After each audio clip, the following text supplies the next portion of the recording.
said, I always say, I wouldn't be surprised if you don't end up with a woman of your same race. Like, I wouldn't be surprised. Actually, matter of fact, we expect you to marry someone outside of your race, which at first it kind of threw me off, but then, like, I see how my uncles have married women that have been Dominican, Puerto Rican, German, all of this. So they're very accepting. My family is a very accepting family. They treat you like one of their own. Um, so as far as family wise, I haven't really received any backlash. Friend wise, I've had a few questions, but then I'll sit down, have a conversation with them, and then they become very understanding. So I only surround myself with people who are understanding of me, whether that be family or friends, because I'm quick to cut off anyone that not so much as disagrees with me, but will challenge me on every single thing or aspect of my life when it comes to my happiness. I will cut you off with a quickness and forget who you are.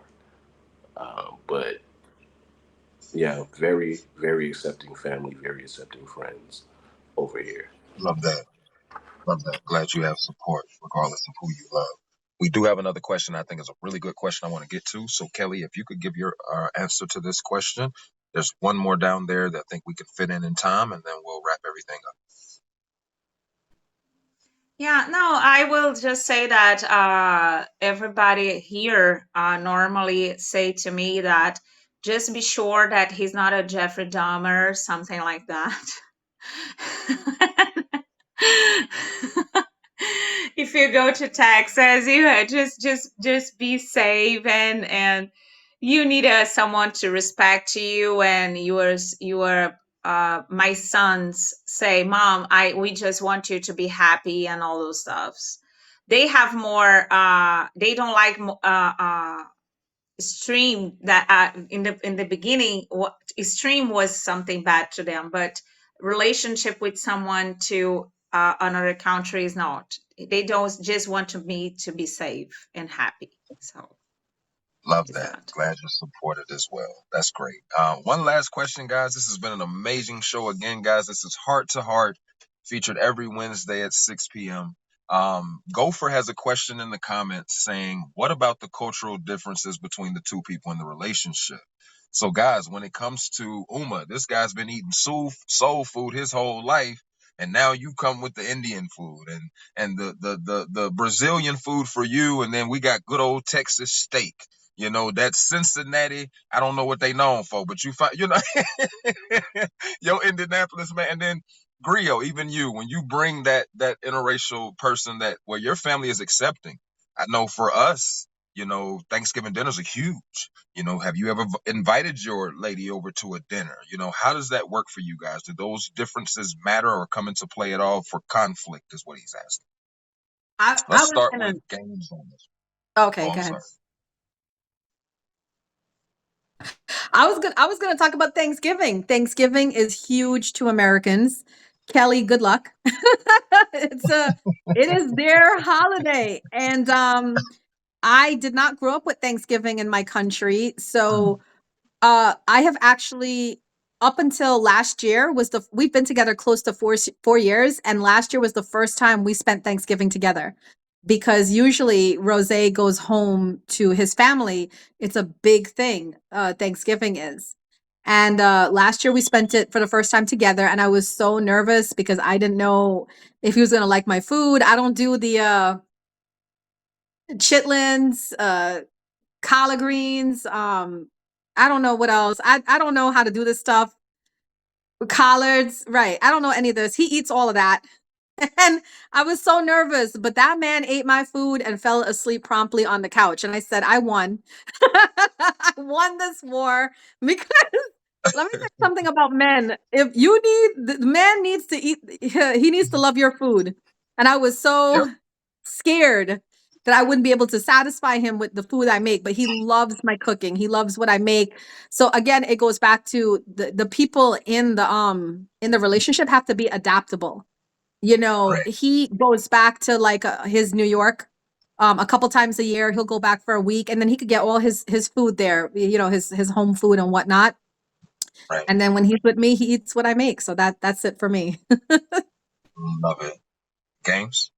Kelly, See, you're this next. is the great. This is y'all know me. This is the Uma can attest that she's had my food. Like I throw down in the kitchen. So it for me, I'm the type of cook that I could cook absolutely anything. So Rose, if you could hear my voice when I come to Virginia next week, I will make sure I make some collard greens.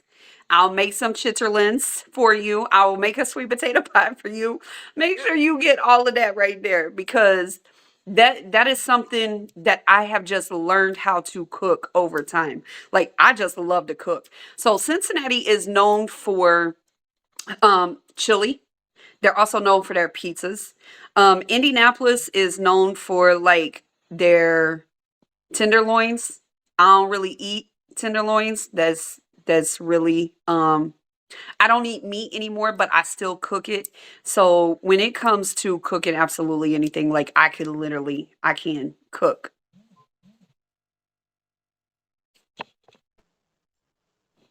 Y'all, Kelly, we got the cultural 13 minutes. differences, do those ever cause any conflicts for you? There's a lot of stuff that I want to taste in the United States, like the pancakes, the pretzels, the waffles. I'm sure that is different from Brazil. The pretzels and pancakes at morning, you guys put something sweet, and in Brazil we eat pancakes salt, right? We eat like lunch and all those stuffs. And in Brazil have a feijoada that is amazing. The candies are amazing too. I said to Wes that I'm gonna definitely do that, and the drinks, caipirinha and all those stuffs. And there's a lot of things that I want to know. He says that Texas have the best meat in the world, best barbecue in the world, and he says that he's gonna show me everything around. So I think there's a lot of kinds all over the world too. Here, the most famous is Argentina meat. Is not Brazilian meat. Argentina is from Argentina, import from Argentina, and it's really expensive here. And people say that is the best on the world, but Wes says that in Texas. Let's see. I love that. Grio, what about for you, man? Are there those cultural differences when you bring your lady home? Is the cooking any different? Is it the rap music? What cultural differences seem to arise in your relationships? Um, like I said, I'm here for the cultural experience, the food, the music, the dancing.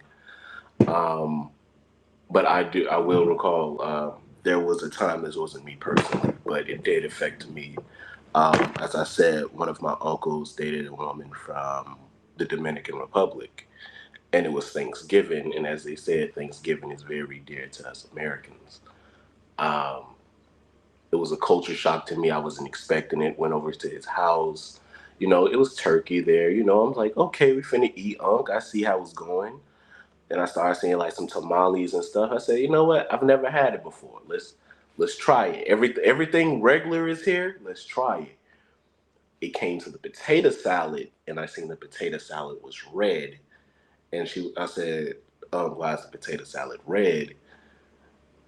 And she said, oh, it's how we make it. It's infused with like beet juice. Me, I wasn't really a fan of beets, but you can't try new things. You can't mess up the recipes on Thanksgiving. I have a saying: if your Mac ain't right, your soul ain't right. And so, yeah, when it comes to food and Thanksgiving, I don't play. I will try different things, but to me, that's just like the one thing where I can't do nothing new. I'm expecting the collard greens, the mac and cheese, the cornbread. I don't call it stuffing. Where we from? It's dressing. Um, and then I'm from the South, so we love to eat. But I eat a lot of stuff. I will. It doesn't matter. But yeah. Thank you, sir. I'm gonna turn it over to Uma. It has been an amazing show. I will say, just from what I've heard, I know from my experiences, never really having very many experiences dating in the interracial market. I know that there are beautiful women everywhere. And I know that I've had a lot of great conversations with women, and just sometimes, like he asked in the question, those cultural differences can be blocks. They can be blockades. They can be things that hinder you from truly finding love or having a genuine connection with someone because of what you think your family would say, what you think your friends would say, your social circle. So, piggybacking off the thought of, Griot when he said, like Romeo and Juliet coming from two separate places where they were not supposed to be together and still finding love and toughing through that love no matter what. I would say what I've gotten from this whole thing is to take a chance on love, to be open to dating the person and not dating their race. And this has been really enlightening for me. So, Uma, if you want to go ahead and sum us up. Oh, Games. Sorry, Games. If you want to go ahead and Get your sum life us up. together, sir. Get your life together. So thank you, every one of y'all that participated in this show. I want to thank our two guests, Kelly and Cold Hearted. We do appreciate y'all on the last minute fly. We do appreciate y'all. So I'm gonna go to Kelly. Kelly, do you have? I'm gonna ask you to give a little update about yourself, and if you have anything to promote, and then after you do so, just kindly exit yourself out the box, and then I'll hit Cold Hearted next.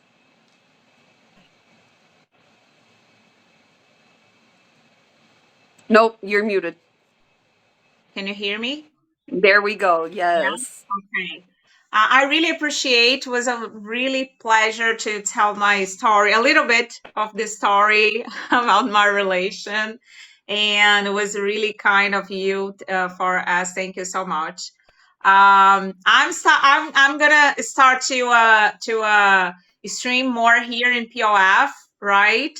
Okay. And I'm in Uma's family. Lotus is amazing to be there. Everybody's so kind, so cool, and is a pleasure. I'm gonna start to stream more here, and normally I stream talking about a lot of conversations and life and music, and I like to sing too. And is a pleasure to meet you guys. Is amazing. Thank you so Y'all make sure y'all hit much. Kelly with a fave. Make sure y'all fave her. Thank you, Kelly, again for being on the show. Cold Hearted, what about you? Are you a streamer? When can people catch you streaming? Yes, I am a streamer. I stream, but I do stream on the other side of Meetme. But I do come to POF to support my people. I also stream on TikTok at Mr. Cold Hearted Dojo. We have music releasing possibly soon, a podcast also, and we are also in the works of opening a restaurant after I come back from this music tour. So thank you all for that. Thank you, thank you, thank you, thank you. I just want to I want to thank so much the guests, and we do have an after show, so if you guys want to pop out for a second, I want to introduce my co-hosts to everybody on POF. So Kelly and Rio, yeah, if you guys want to pop out for a second, but please stay back for our after show. And Kelly for Royal Badge, just putting that out there. Kelly for Royal Badge, you guys hit her with that favorite. We definitely need to have the Brazilian Beauty as our next Royal Badge. So Mr. 6'6" and No Time for Games, thank you so much for being a co-host with me for this show. This is my featured stream here on the Plenty of Fish app, and I'm so blessed to have you guys as co-hosts. Can you two please introduce yourselves and talk about your streams and what you got going on here on the Plenty of Fish app? Currently I do have a show on Sundays called The Report, where we'll be bringing some hot topics, some news, world news, as well as some app news to people's attention. We try to make it fun. You're more than welcome to join the box. We'll also have some people joining as anchors. So anyone interested in that, please hit me up on my IG. On top of the fact that I will be on Role Models Acting Out tomorrow night at 10 p.m. Eastern Standard Time. So please make sure y'all pull up. Y'all been wanting to see these acting skills. We gonna put them to work tomorrow. I can't wait. This is gonna be fun. So exciting. Thank you. You guys, please hit Mr. 6'6" with that fave. And No Time for Games. We do also have Another royal badge loading. No Time for Games is part of the Lotus Lounge family. She is at 4.7. So we're hoping you guys, send her those gifts, get her up to that 5 milli so we can have her apply for royal badge as well. Go ahead, No Time for Games. Tell us about your streaming schedule. So I stream daily. I stream either on POF or I do stream on Meetme. On Thursdays, I do have a show. It will have a banner, I believe, in the middle of July or at the end of July. I'm not quite sure. We haven't worked out those details. But tomorrow, starting at 6 p.m. every Thursday, I am doing my football show before and after the game with games. I am going to be doing something different this year with my streamers that come in and participate. So tomorrow I'm going to do a special stream just to do a breakdown. I will do a 2-hour for all the questions y'all got so that y'all can get the understanding. I will do double streams. So for those of you that are on Meet Me, for those of you that are on POF, you can catch both in there's that. Next Wednesday, I don't have a DJ yet, but next Wednesday, we have our show at 6 p.m. But at 8 o'clock, your girl is turning 40 and I am having a 40 bash. So y'all make sure y'all fave me. Y'all make sure y'all come through next Wednesday. So hopefully, don't be mad that I look younger than what you are. So it's okay, 6. Hold on, are we still featured? Oh, we got 3 minutes because Afro, I'm gonna get you in 3 minutes, just so you know. Oma, thank you for being an amazing host. 6, you did an amazing job tonight. I appreciate all of y'all. I just want to end by saying thank you guys so much for being here. We will stay on, but thank you for attending Heart